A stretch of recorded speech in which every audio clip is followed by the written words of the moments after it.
Way up in the mountains of Wyoming is a place they call TLC. The Trial Lawyers College, where all of those lawyers we love to hate learn about that other TLC, tender, loving care. All male huggers, give him a hug. There's never been a time in the country when there was as many lawyers, where there was as much need for lawyers, and when people hated lawyers as much as they hate them, and they couldn't find a good lawyer to represent them. What we wear sort of suggests who we are. Isn't that true? And he wears doodads. TLC is the brainchild of the flamboyant, never-lost-a-case, fringe-jacketed Gerry Spence. Spence's curriculum includes dancing, painting, singing. Near the gate there were two bodies, a male and a female. And mock trials. So it might have been blood. Yes, it may have been. They get out of law school, they've been trained by academicians who have never been in a courtroom, who have never looked a client in the eye, who have never had the responsibility of a man's wife or a woman's life, who have never done anything except read books.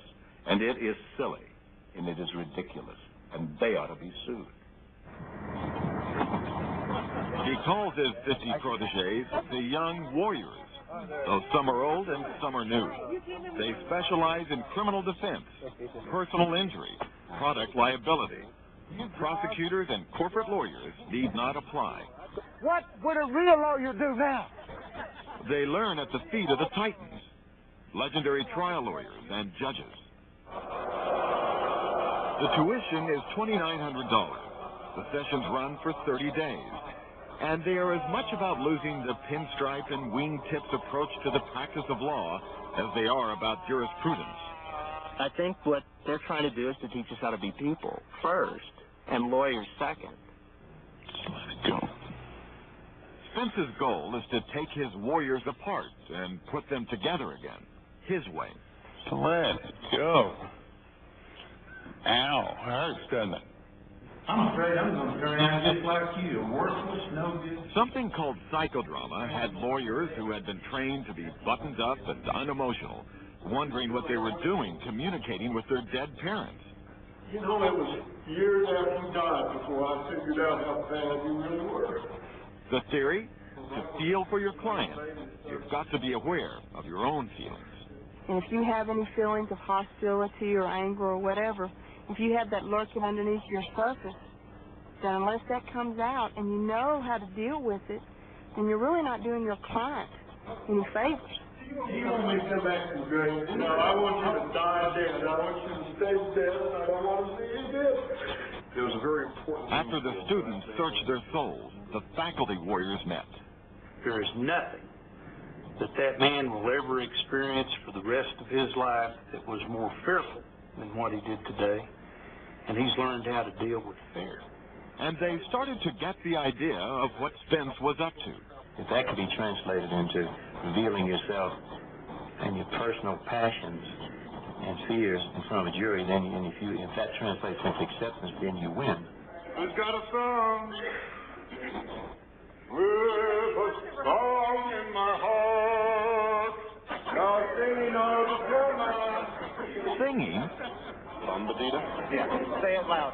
Bum-da-dee-da, bum-da-dee-da. The young warriors can't believe it. The voice, whether it's low and resonant or whether it's high, is the instrument by which almost all meaning is transferred. It seems a little touchy-feely for trial lawyers. What about that word touchy-feely? I mean, what's wrong with a little touchy-feely? A lot of people, if you just touch their knee, they flinch. Maybe that's what's wrong with trial lawyers in this country, is that they have been taught that way. When you hire a lawyer, what you want is somebody that can hear you, somebody that can feel what you feel, somebody that cares about you, and somebody that can speak out of their heart about who you are and how you feel and what's happened to you and what justice is. And justice itself, listen to this, my friend, justice itself is feeling. So, let's be a little touchy-feely. Please come to order. It's the state of California versus O.J. Simpson.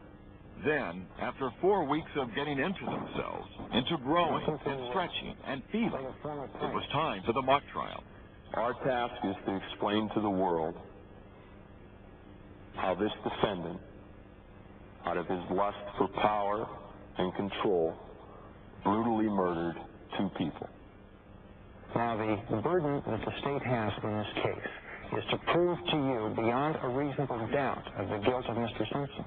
The jury is Spence, Albert Krieger, who represented Mafia boss John Gotti, former Wyoming Supreme Court Justice Bob Rose, and one student lawyer. So you left and went to the home of the defendant, O.J. Simpson? Yes, it was dark. Karen Cawthon and her co-counsel are the prosecutors. Karen passed the bar just last year after 2 children and 13 years as an oil refinery operator. She has never tried a real case. You're thinking, well, are they going to just rip me to pieces right here and just throw you out the back door? Call Mr. O.J. Simpson. The defense team has been warned that putting a client on the stand may be disastrous, but it's also daring, a maneuver that could win the case. John Bull, a small-town lawyer from Texas, decides to take the risk. Prosecutor refer to Nicole as your trophy wife. You've heard that before, haven't you? I never viewed Nicole as a trophy. I love Nicole. Did you kill Nicole Brown and Ronald Goldman? I most certainly did not.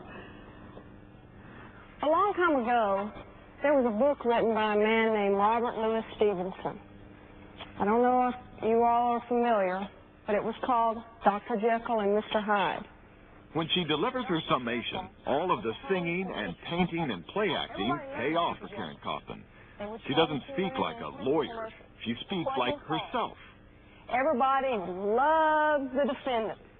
Look at him. He's a big American superhero. That's the Dr. Jekyll in him. Now, there was another side to the defendant, the Mr. Hyde side that his ex-wife Nicole saw. First, everyone understand. Then it's John Bull's turn. He says the prosecution has made its case on circumstantial evidence. There's nothing really there. To make the point, he tells a very personal story. It's the kind of risk he has learned to take in his months at TLC. When my grandfather was a young man with 2 young children, he used to deliver auto parts on the back of a motorcycle. And he wanted to open his own business to support his family, but he couldn't afford the inventory. So my father was 5 years old, and at night they would go to all the competitors, and they would steal the boxes, the empty boxes from their garbage cans, so they could put them on the shelf so the store looked like it had an inventory. Well, it reminds me a lot of the prosecutor's case here. I think they stacked up a whole bunch of empty boxes, but if we pick them each up and rattle them, there's nothing inside. Did he sit in the passenger seat? That's where it was. Blood all over that car. What was she doing? The jury deliberates and messages the judge. Judge, we can't agree. There is no verdict. And then, final mark. The critique by the old warriors. You were simply superb. And I don't use the word idly. She's a walking miracle. I couldn't believe it. When she came here, she was frightened to death. She comes out charging like a bull. She's a real full-fledged lawyer. John, I thought that your closing, the empty box metaphor was superb. The animation with which you seized the moment. You have... I'm not 6'3" like Gerry Spence with a big booming voice, you know, but I know what I do have. And I'm going to go back and use that, what my talents are, to try to be the best trial lawyer I can be for my client. I know you want to leave me, but I refuse to let you go. Graduation day. Professional lawyers acting very unprofessionally. Without your pain, you could never grow. They know they will never be able to practice law like they did before their month in Wyoming. They aren't even the same people. And that is the gift they gave to one another. And you've grown very beautifully. And I'm very glad.